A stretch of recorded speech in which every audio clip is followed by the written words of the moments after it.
Welcome to a very special episode of the Guys Connect. And when I say special, I mean it's very special. June this month is Men's Mental Health Month. And also, this month we celebrate Father's Day. And so for us at Guys Connect, we thought it's a good time to have some serious conversations around masculinity, around men's mental health, around availability. So today we're talking about emotional availability, redefining what it means to be present. Amongst, apart from that, we'll be discussing other topics surrounding that. And I also said it's special because today is just myself and a co-host PK that we're having this conversation so that we can have a deep dive into some of those conversations. And we've heard something like, he's not emotionally available. He's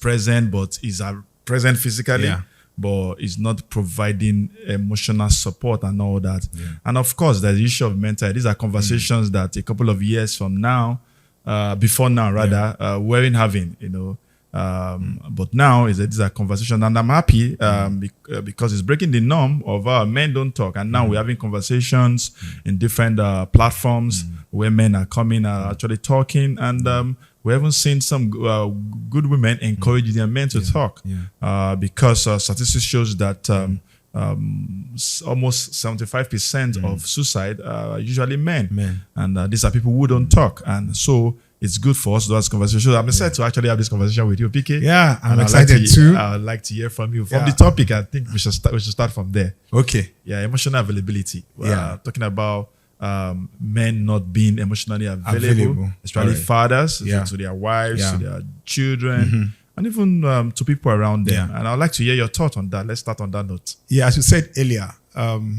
it's not enough to be physically present. It's not enough to be financially present even. Yeah. Right now, we're talking about being accessible emotionally. There's a reason why a lot of men are quite uptight. And we're going to get into that in the area of their mental health. Because I'm really happy that men are beginning to speak up. And that's the improvement we have seen in the last few years, to the extent that we can have a whole month dedicated to men's mental health. Yeah. I'm happy the world is eventually turning their attention to the reality of the needs of men. Yeah. I think women have really gotten a lot of attention because they feel marginalized, suppressed for the longest time. Yeah. So because of that, a lot of focus has been turned to them. But now men also are getting attention, and I consider that attention very due. It's a due attention because men have been going through a lot in their lives because of a lot of reasons, including societal pressure and expectation. And you know that men don't talk like they say, but now men are beginning to talk. I need to bring a lot of healing to our men, so we need to keep having this conversation. So emotional availability is the fact that a person is not only physically present, but is accessible emotionally. He's not so locked up that his family, wife, and children are not able to get through to him. So a person can be present and not be present. Yeah, physically so present. Essentially, presence is not proximity. Yeah, it's not proximity. Yes. We have to be able to access you. You have to be able to demonstrate what I call emotional understanding, emotional intelligence, and then emotional availability. As we proceed, we'll unpack it further. So I agree with you, and I think most men, we have this challenge. You feel like, okay, it's like we can't pick and choose. We can't win. You want me to be available, to support you emotionally, but you also want me to provide. So that means I have to be out there, trying to make ends meet, trying to get the numbers up, like they say. And because especially in this part of the world, and in most parts of the world, if I dare say, the natural configuration of a man is that, I need to provide. So whatever I need to provide, and whatever I need to do to provide, I need to do that. And so more or less subconsciously is a privilege for you to even have me at home because I have to be out there. Because I've seen men who sometimes just want to be out there to have a semblance of I'm trying to provide, I'm working at it. It may not even be translating, and for some it is, and or subconsciously we now tilt towards a path where it feels like whenever I'm available at home, it means I'm not doing my job. And I think I was having a conversation with someone a couple of weeks back, and I said one of the greatest disservice or a man can do to himself is conditioning yourself as what makes you a man to provision. So what that means is that when you cannot provide, when you're unable to do that, then you're no longer a man. Then your presence at home physically now becomes a burden, because what that means is that you are cranky, you are uptight, you are just all sort of, and even sometimes subconsciously brings out the emotions you are feeling that time, brings out the beast in you, and you become something else. So from your perspective, how do you think men should be able to balance being able to be providers and also being emotionally available for their spouse, for their children, and all that? So I think provision is just one of the things that are needed. You see, incidentally, there's a new dynamics now because women are also providing. Yeah, exactly. So it's in the olden days that we're able to say, because I'm providing, everybody has to get quiet here because the lion of the tribe of the family has arrived. So now you are providing. In most cases, your wife is also providing. So therefore, they now need more than that provision. Yeah. Which means you are a father, you are a husband, and when you are here, there has to be connection. So it's not just presence, it is connection. You know, how do we get to a point where we are connected to our children, to our wives? And it goes beyond provision. There are other areas, including upbringing, you know, why a man can be very uptight. If a man did not receive any emotional attention, it's not likely that he's able to give it because he doesn't even understand it. And for most of us, that's the case because we're raised at such a time where it didn't really matter much if I'm available to you emotionally as a father. As you said, as long as I provide, you make do with that. You go to your school, get good grades, and that's all. So, but our current society also dictates the need for emotional availability, because if a child in the house does not have this emotional connection with his parent, which is dad especially, the confidence may be affected when he goes out there. So a lot of advantages when it comes to being not just physically available. We can start from there. Some men are not even physically available. Now, when you do get physically available, we have to now find a way to be emotionally present. There are factors that can make a man physically present and emotionally unavailable. I mean, the burden of financial challenges contribute to that. Like I said earlier on, the personality, the upbringing can contribute to that. And a lot of us men feel, we're well raised. My father was very tough on me. Well, we are finding out now that you are not really sure you are well raised. Because what you call well raised is not translating, you know, in the current experience in our contemporary world. So basically, therefore, to be emotionally available means that you can relate with your spouse as at where they are. Your children are free enough to communicate, to confide in you. And then I initially mentioned emotional understanding. You have to understand how emotions really work. And that's the starting point.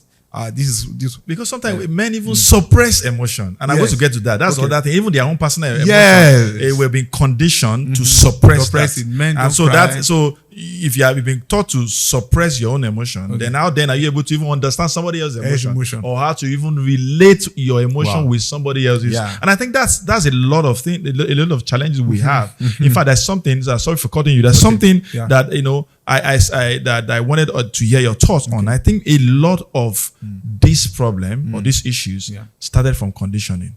I'll give you an example. From the way we were raised, you were told, when your daddy comes, I'm going to report, he's going to deal with you. That's the mommy speaking now. And so the child subconsciously already see the father as, discipline, and that's all.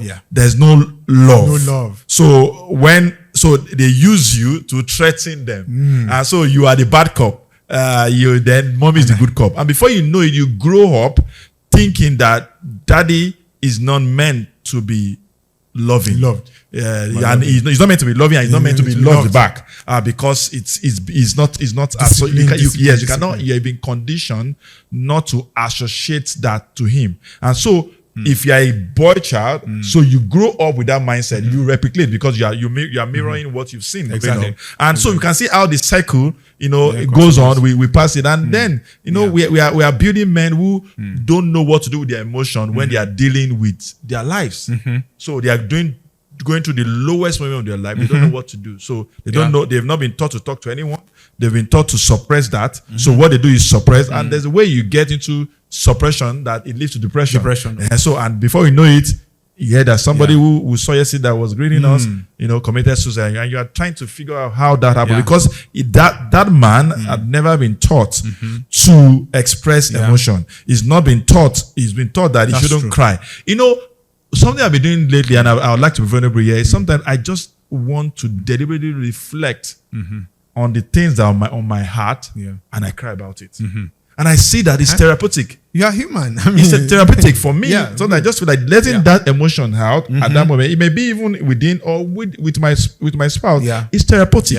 But we've been taught to say, men don't cry. Be a man. Why are you crying like a woman? Almost like, it's a woman that needs to cry. And so I just need to comment for when you mention that emotion, because we don't know, you don't even understand your emotion. Your own emotion. How much more are you even for another person to somebody else's emotion? And I think awesome. that's that's it. So that's around the upbringing part of it, because you don't even understand your own emotion. But I think, guys, it's time to really begin to speak up. We need to start talking. I'm happy that this is happening, and we need to have more of that, where men need to know that they are human, and that human beings have emotions, and they can release their emotions. I'm surprised that some men would not release themselves when there are situations that can make them cry. It can be personal. It can just be some reflection. Jesus wept. And he wept publicly. There's a reason. He wept publicly. He didn't say, because I came as a savior of the world. I lost a friend in Lazarus, and then I'm going to hold it. So men should be allowed, and men should permit themselves to be human. And to be human means to have emotions and to be able to express them. And because we're not expressing them, our wives are feeling it. They say men are logical, women are emotional. Not absolutely, because there are also women that we know are quite logical. So we need to be available to ourselves so that we can be available to our family. I like that. Really. I like that. I like that. And I think, and still on that, how can a man be a provider, financially responsible, and still be emotionally unavailable? Yes. Very easy. And a lot of men do that. In fact, they feel that because I'm providing financially, and all it takes to make that provision available shuts me up from being emotionally available. It's not true. We're supposed to be able to combine both. Yes. When you do finish up providing, you get home. Ask your child, how the school went, their homework. We want to know how your wife's day went to, because most women too also these days go out. All right. So, and just be present there. You are not providing 24 hours. So you have to be able to apportion your time. When you come back from all the provision, what do you do? How do you use your time? Can you spend the little time you then have to connect? There are some parents I know well-to-do who take it upon themselves to drop their children at school. There's someone I know who is he's a billionaire. But then he's made it a compulsory thing for him to do. I recently sorry for cutting, continue. I recently let my driver go. Okay. And he was wondering why. Because I wanted to be able to drop my kids at work. At school rather, every day. Because I realized that that's probably the only time I have to. It's a short drive, 5 minutes, 10 minutes drive. But it's probably the only time I have to connect with them, ask them a question. Who is this teacher? Who is the? Well, I heard this name. I realized that their mom knows his name. I don't. And so I really want to know, who is Mr. This? Who is Auntie This? Who is this woman? And so that then from there they tell me we are able to talk about many other things. Sorry, I just want to. I can relate with that. They talk to me when I drive them. to school. That's the chance. One of the chances I get to connect. The fact that we're able to connect. They feel free. They talk with me. So we should plan things that way. 7 a.m. to 8 a.m. before you resume, you try and do that school runs if you are able to. There are other options. You want to do bus, but by all means, you are not providing 24 hours. Yes. There has to be a way to balance it up so that you don't, because the thing, as we were saying earlier on, is that if they keep seeing you as a disciplinarian, a disciplined figure in their lives only, you have created that kind of a wall, so that by the time they grow up, they relate more with the person that they were emotionally connected with. Yeah. Yes. You know, people used to say that people will not forget how you make them feel. They may forget what you say, but how do you make them feel? True. Both positive and negative. Yeah. So men need to be there. We hear these days that, when women grow up, they fly all over the world, take care of their children, and the children don't really care so much or bother so much about how the dad is feeling. But if you have invested emotionally, it will be very difficult for people for your children to forget you. Yeah. So I think that connection is important. There's something I've learned recently that I try to imbibe, and I also like to say this to men and parents. I think women do better at this, and I want to be able to have this myself. Is to be able to connect with your children in such a way that, and you're able to tell them, no matter what happened out there, you're able to come back to me. Yeah, correct. Because most of you hear phrases that, my daddy is going to kill me. Of course, not literally they're going to kill you. It means that you're going to what discipline or do something, or the way you react. I'm not saying, of course, when a child does something wrong, you're unable to, let them know, okay, you've done. It's better to communicate, or you did it wrong, rather than every response had to be, because your trauma response, because you yourself, that's how you're. And many don't realize that. Response. So you just believe that you just need to. It's natural for a parent or for a father to discipline the child, and in the name of punishment and all that. Of course, we talk. I strongly believe in discipline in terms of help. Discipline for me is about creating structure. Okay, it's not about eating and all that. And so you must be able to let your child know that no matter what goes wrong, I'm able to tell my father.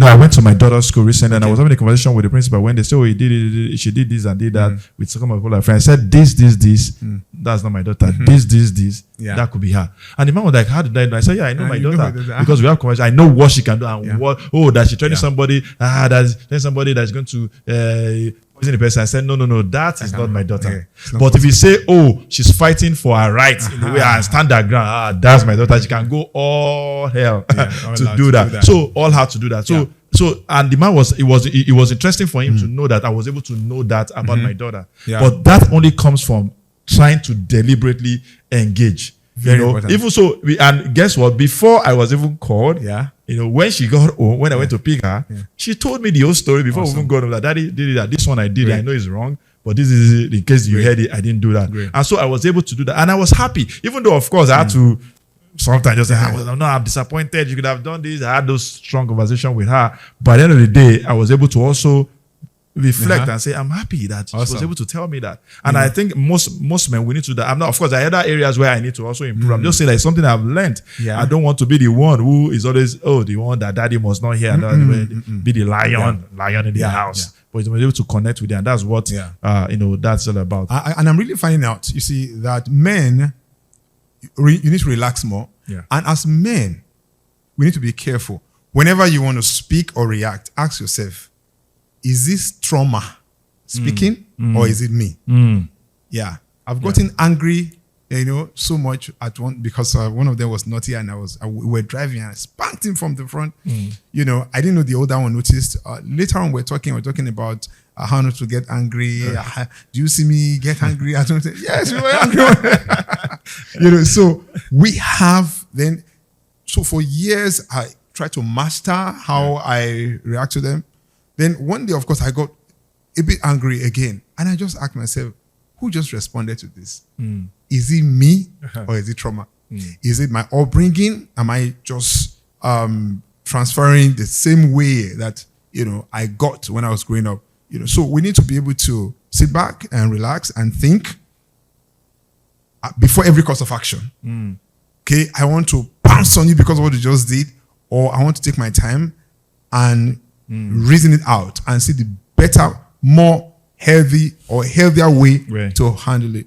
So it's something we need to look into, this trauma thing. Yes. And that also leads me, still on that, but maybe we'll branch off a bit. Okay.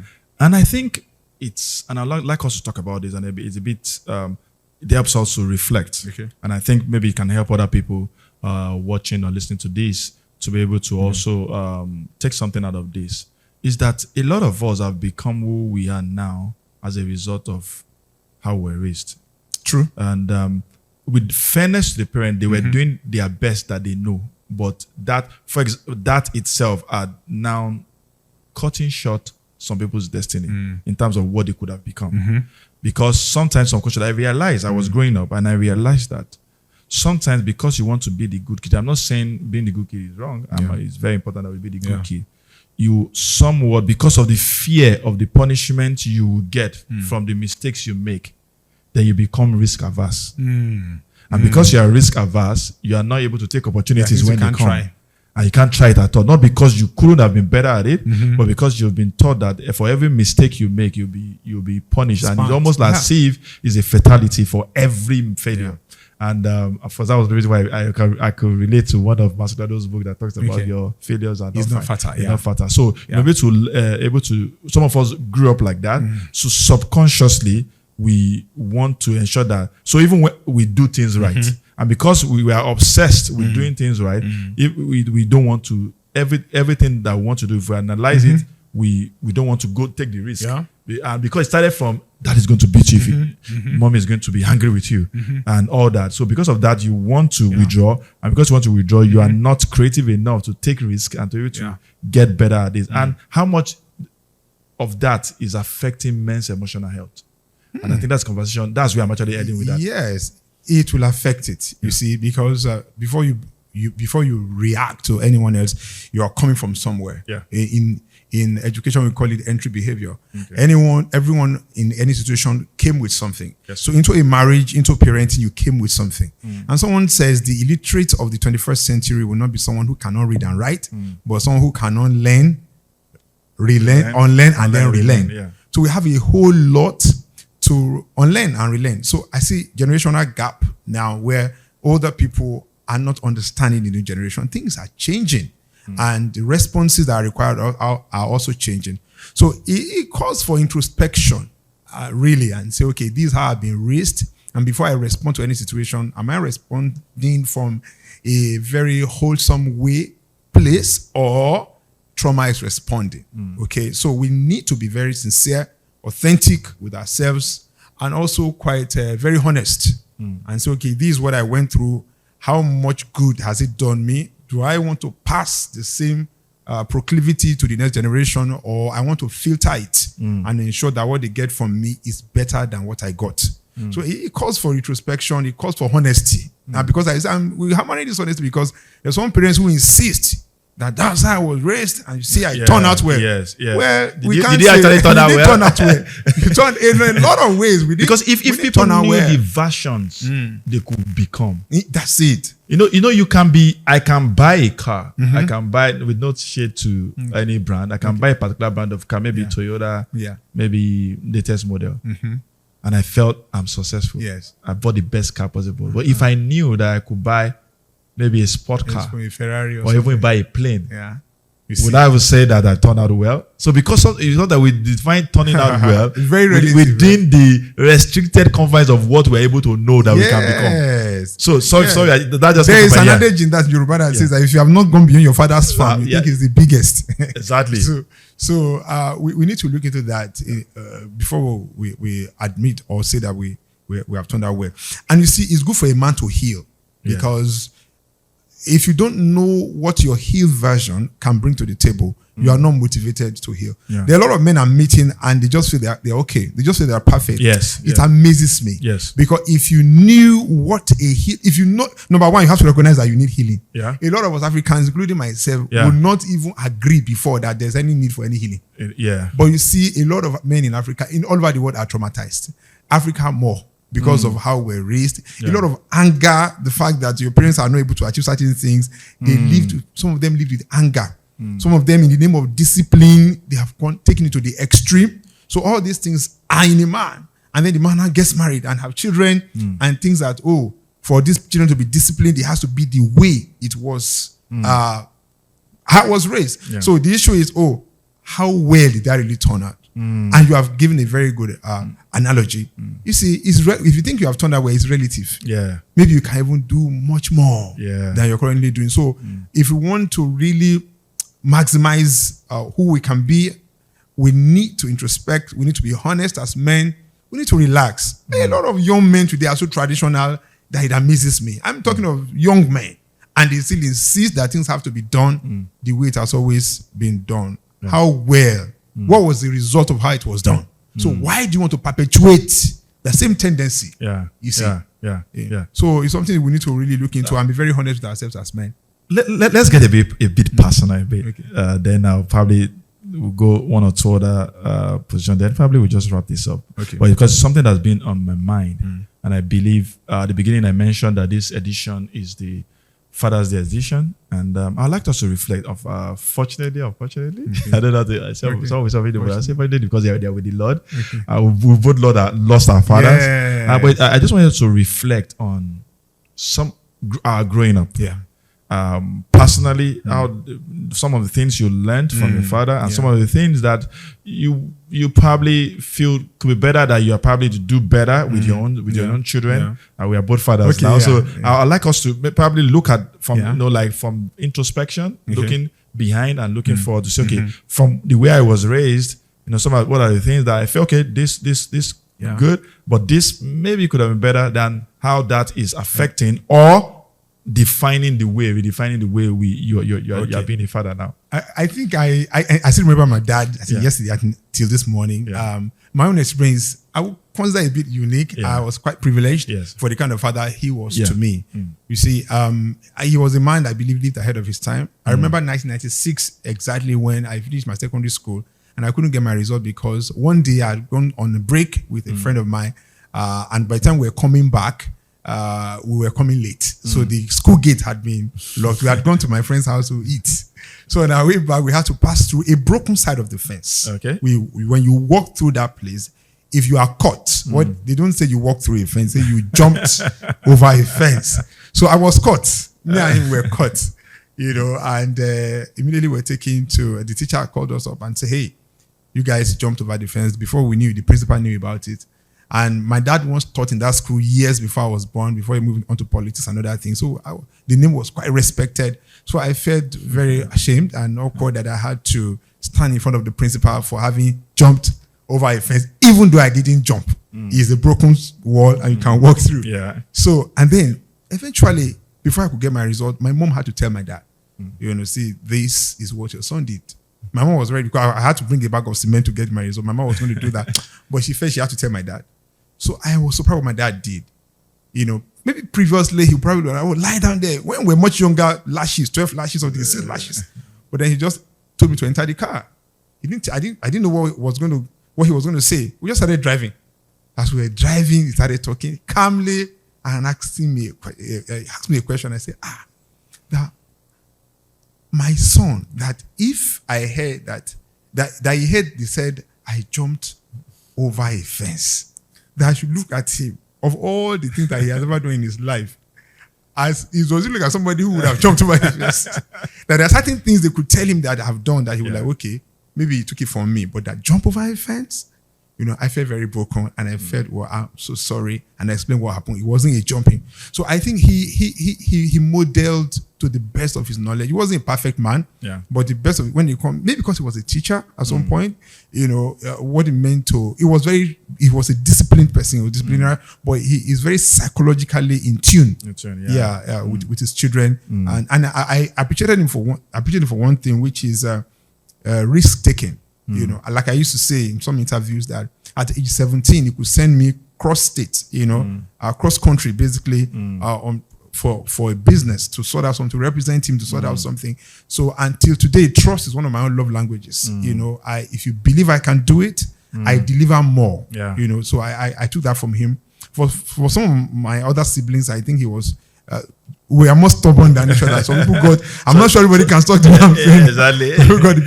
So I think that it was more positive for me on his part, really. For me, I think, it's interesting. 2 days ago, I was just reflecting because I missed him. I was just reflecting on some of the things I wish I would have liked to hear his thoughts on. Just his thoughts, because my dad was a military man who was also more or less like a pastor, like a church elder and all that. So there was discipline from both ends. So like I was telling someone, I said some of the discipline I went through, some of you call it outrageous, but I would say something. One thing I think I learned from him, and I think something that I've imbibed is also that from him is his ability to be able, despite the fact that he's a military man, we lived in the barracks at some point. Most military men are not emotionally available for their kids, but I don't know how he did it. He was. In fact, at the time, my mom would always say, so it's like in his former life, it was children that killed him, or lack of children. So because the way he still connect, that's why he would discipline you, but almost like all my sisters, they are very, very close to him.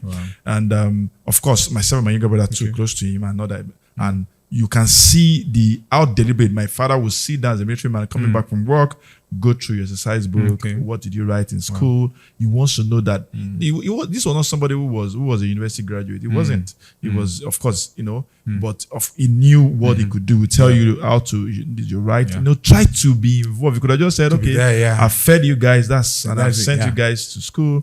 That's enough. He was consciously trying to do that. Of course, would not discipline the way discipline in terms of some of the what you probably call maybe a bit extreme with what do you call it, koboko and all that, but that rarely happens. My sisters and my older ones say, you even lucky he's older now, so he wasn't as firm as he was. We also had that in my family. So but the way he was, and of course, like I was saying, how many people could say that their father actually led them to Christ?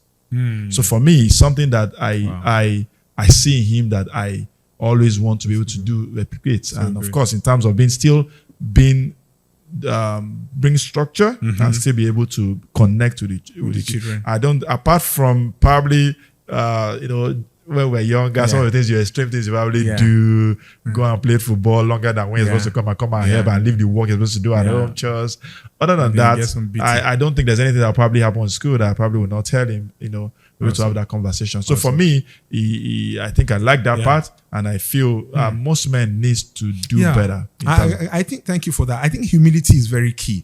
Humility is very key because when you are in the home and you feel because you are provided, you will do nothing else, or you're not just there for your children, or for whatever reason, I think men need to be humble and be real. And like I like to say, the quote is from Reinhard Bonnke, actually, to mind in the beginning what matters in the end. It's made so much impact on my life that these are the children that are going to give them another 10 years, they are adults and they are probably they're married, and then you are older. So how do you want them to relate with you then? Then start behaving that way now.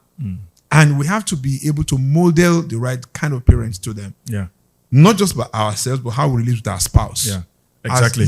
I've seen if you're always having altercations with your wife and you don't know how to manage. I mean, every marriage goes through that. There are disagreements, but how do you manage it? Do you fight in their presence? Do you call your spouse names in their presence? That's not a good example. So I think, I know a lot of reasons can predispose one to that, but in the spirit of Men's Mental Health Month, I think it's important for us to begin to correct some of these things and find grace, because I know that it's really not, there are a lot of reasons. Everybody will have a reason for doing whatever they do, but we have to get to a point where we have to speak to ourselves. So what am I going to do differently?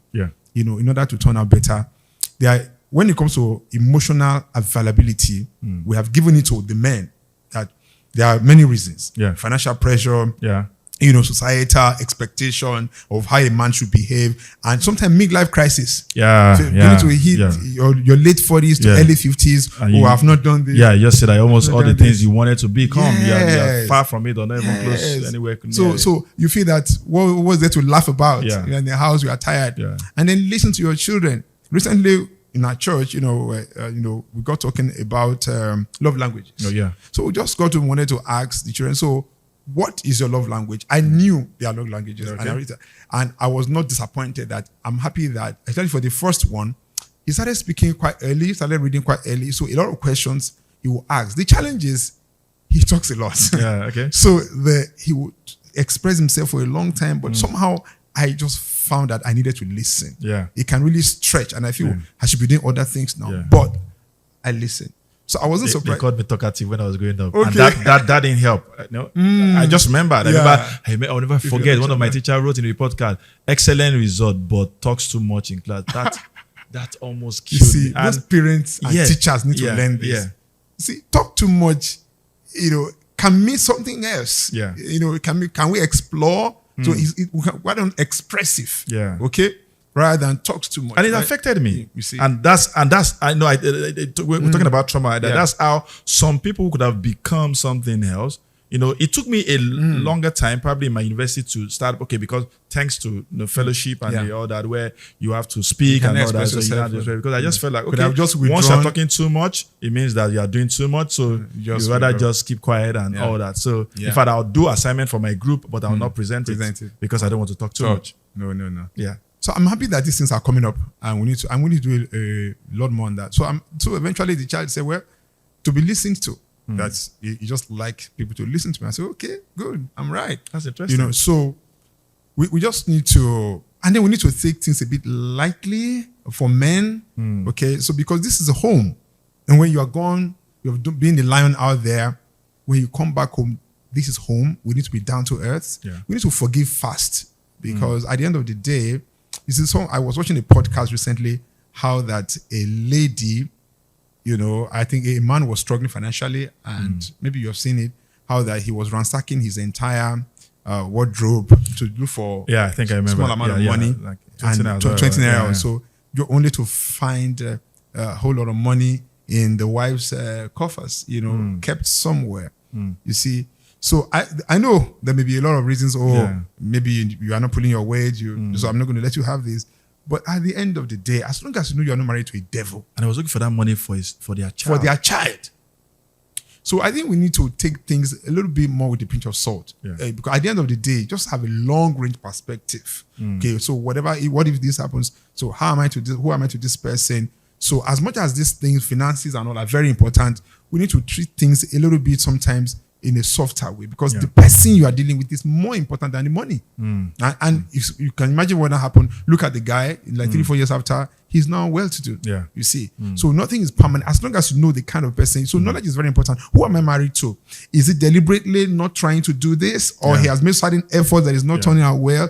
And so I will support the best way I can while we are working together to make sure that things are better. Yeah, that's very good. I was reflecting, and I want to say this to men. I think it's very important that men need to learn to be vulnerable. Vulnerable, yes. Yeah, of course. Sometimes we've seen situations, and this to women where men have, your husband, your spouse, your brothers have tried to be vulnerable with you, and you've used that against them.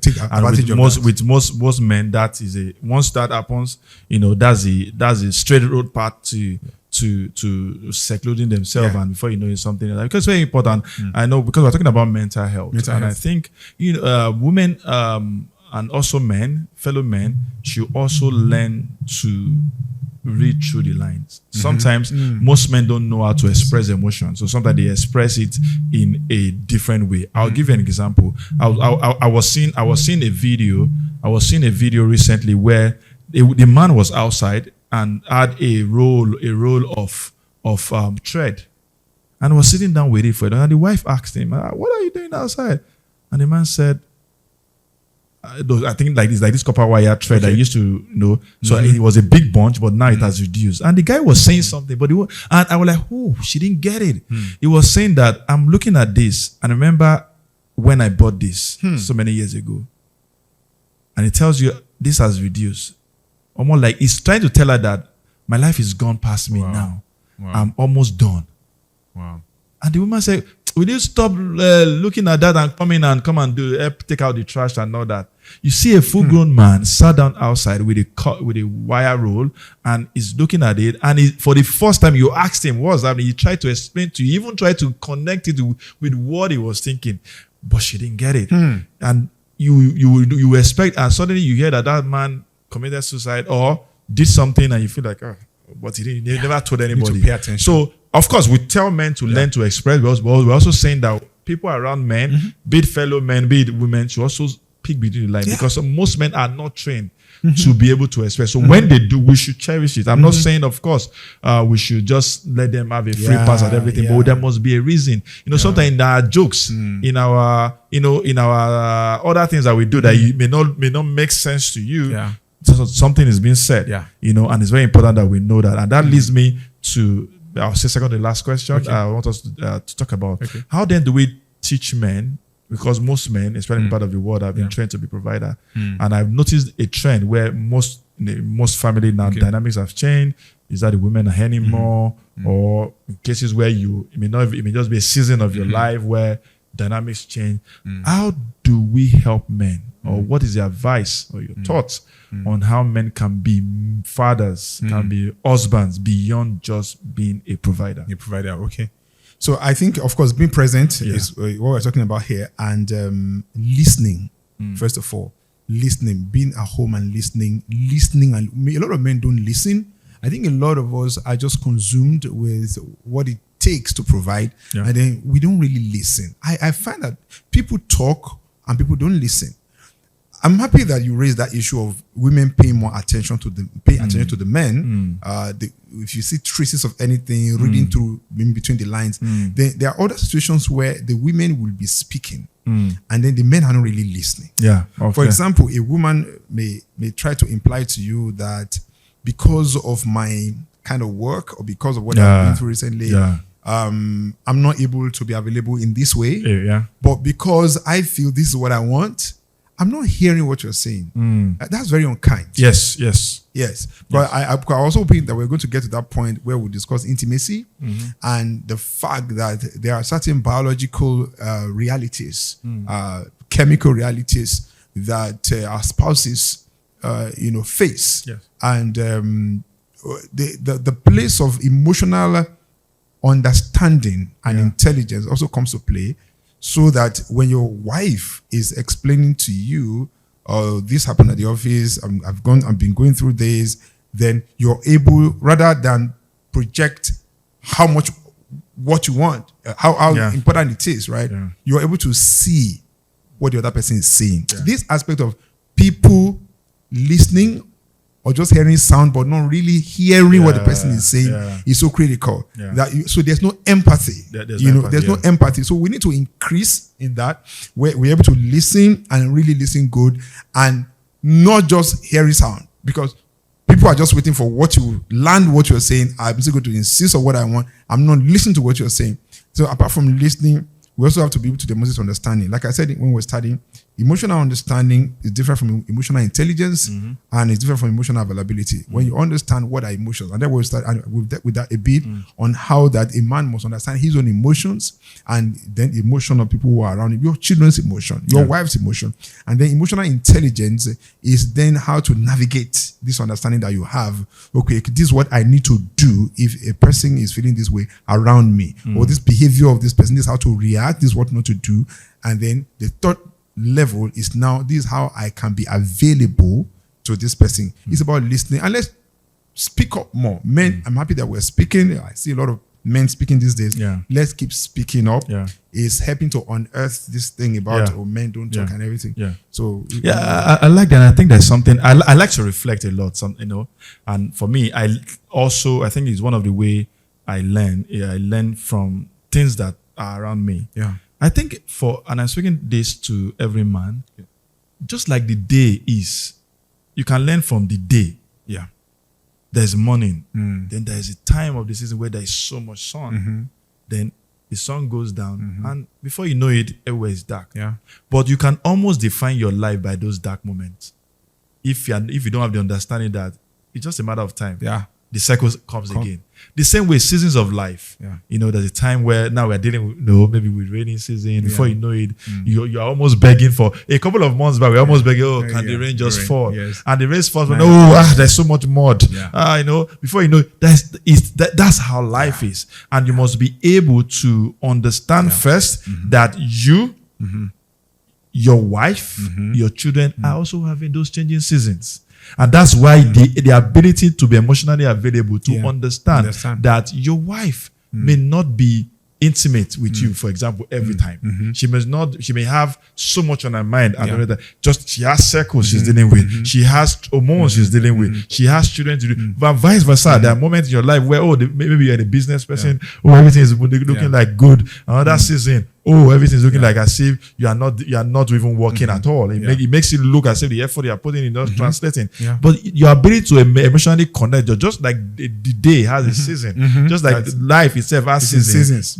What you are going through itself is another season in your life, and how you're able to react to it, how you're able to manage it and manage that of the people around you. Because you can become a lion because of what you are going through, or become a bad father because of what they're going through. But that memory will stay with the children even when that season that made you who you didn't plan to be had passed. Correct. And that's danger. Correct. And you must be able to understand that you are able to translate that.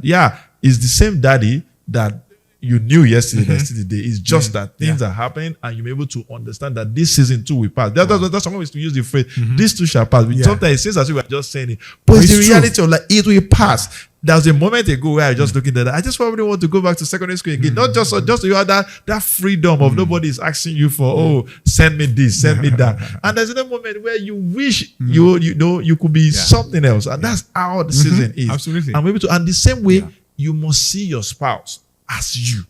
Because we want other people to understand with us. But it's so sad that you don't want to understand with your spouse. It's true. You don't want to, because you just feel like they should know. But how will they know? You don't know what they are going through. Then you ask the questions. Sometimes we don't ask questions because we don't want to deal with the response. But you have to. You have to. And it's very important for you to manage that. And that's the best way to be emotionally available, because I'm able to know what you're going through.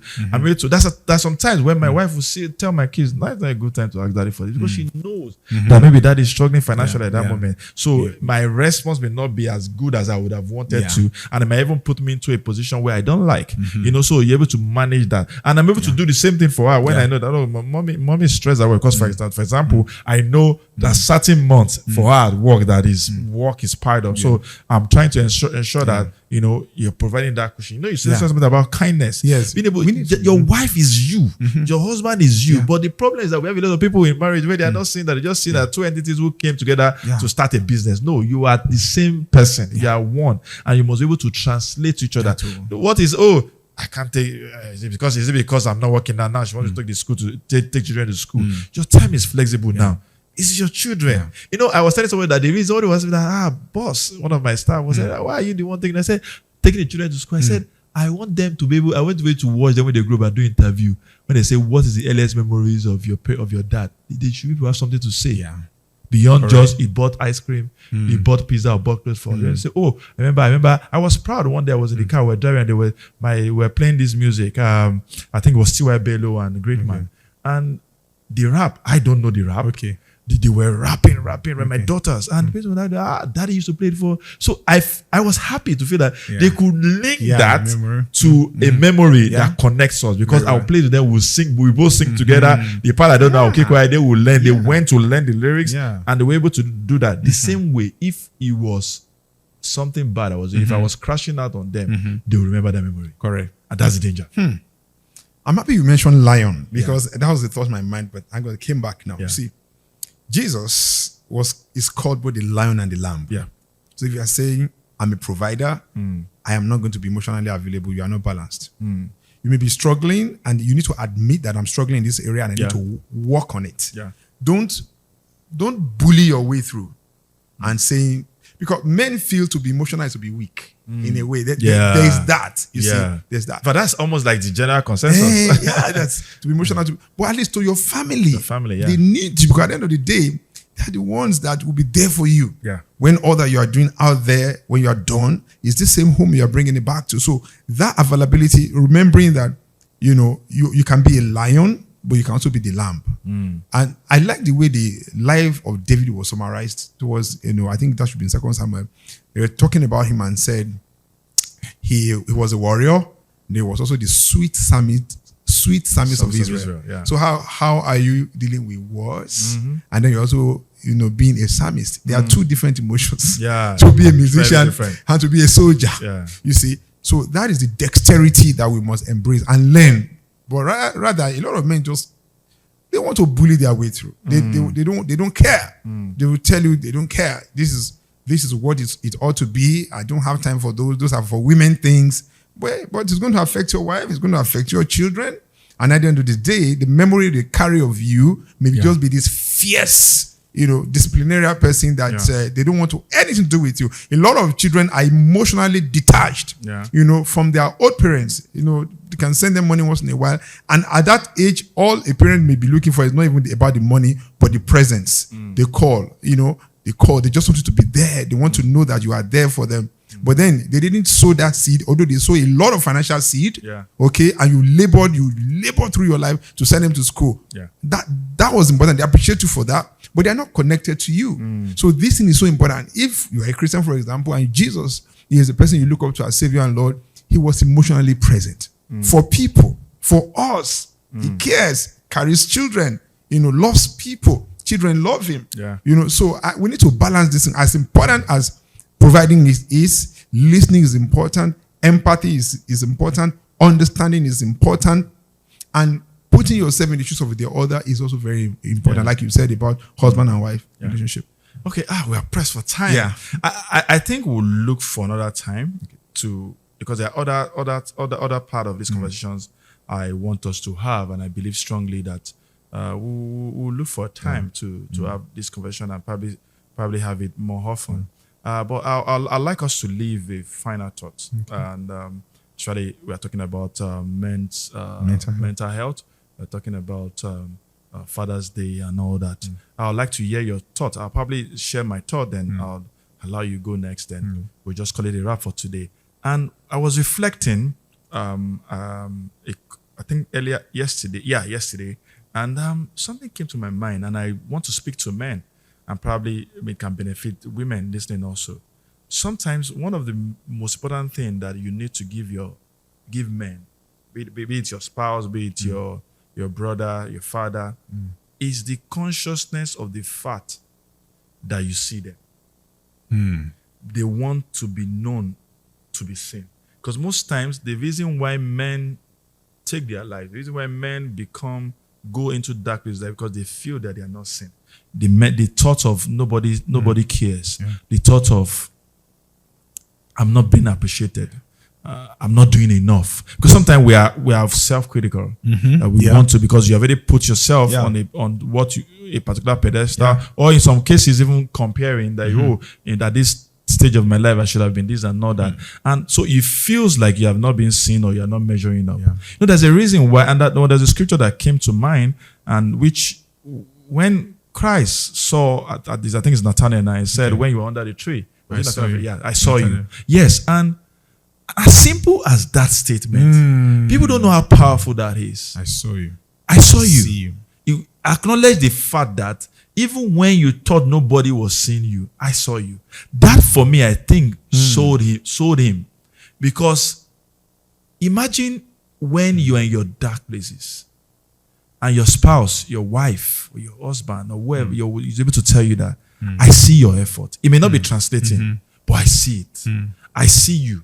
I see what you have done in the past. It may not look like you are doing much right now because it's not translating, but I see it. I see the effort. I see what you are putting in. Just that sense of the fact that your children see your effort. They see the times you are able to support them. The time you are able to do things for them beyond just, I provide and that's it. They're able to connect with you. There are times where you want to be able to even be a child with them. They feel like they trust you. Like you mentioned of trust earlier. You want to be able to be trusted. To be trusted that yes, I may not be doing what I think I should be doing or I can do, but what I'm doing right now or what I've done is also acknowledged. And I think I want to encourage people around men to acknowledge that, because it's just almost as if what they do or what we expect to do is default. And that they get frustrated more because we're in a changing generation where what you think you were doing that you were celebrated may not be enough. And that even makes it even harder in this time. So I just want to say, one of the ways to help men in terms of their mental health is able to support them also mentally by saying, I see you, I acknowledge you. you will get there. The encouragement that everyone needs encouragement. And I think men too needs to be encouraged.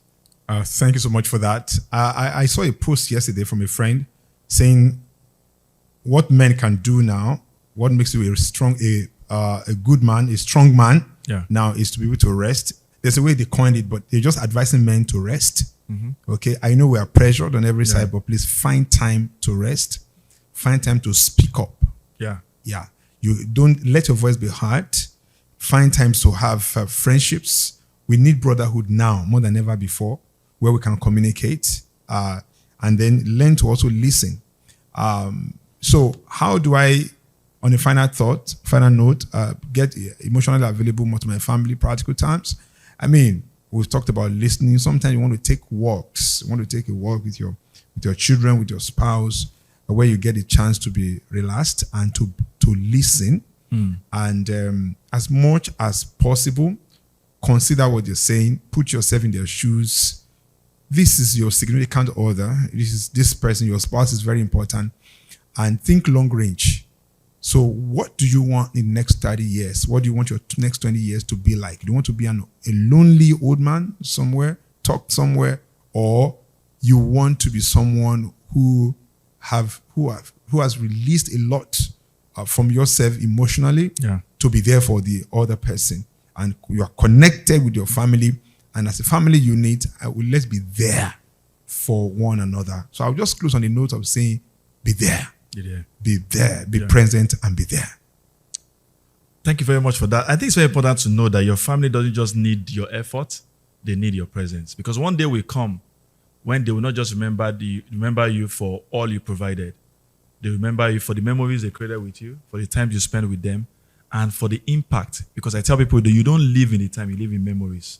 People want to go back. The reason why you are reflecting about your dad, remember, is the memories. You are able to recall. Those is not just, you may not be able to reveal vividly the color of the clothes he bought for you. But you can remember the emotions that you shared together, the times that, probably carried in your hand, the times where he felt so proud of you. And it's very, very important that we remember that. Thank you very much for joining us for this special episode of the Guys Connect. It's a very, very special one indeed. It's Men's Mental Health Month, and it's also an episode to mark the Father's Day. We'd like you to share, like, comment, take time to just reflect. We'd like to hear from you some of the things that you learned, or some of the things that you want us to talk about on the Guys Connect. I'm excited to have you. PK? Yeah, it's my pleasure. Remember, people will remember you more for how you make them feel. Thank you very much. See you next time. Yes, yeah. There are conversations that men like to laugh and banter about. And then there are conversations that challenge the way of thinking. Those hard conversations that challenge your thinking, your thought process, and the man you are becoming. This season, those are the conversations we'll be having, ranging from brotherhood, relationship, spirituality, discipline, courage, sex, and many more. Join me, your host and your co-host PK, as we're tackling this topic.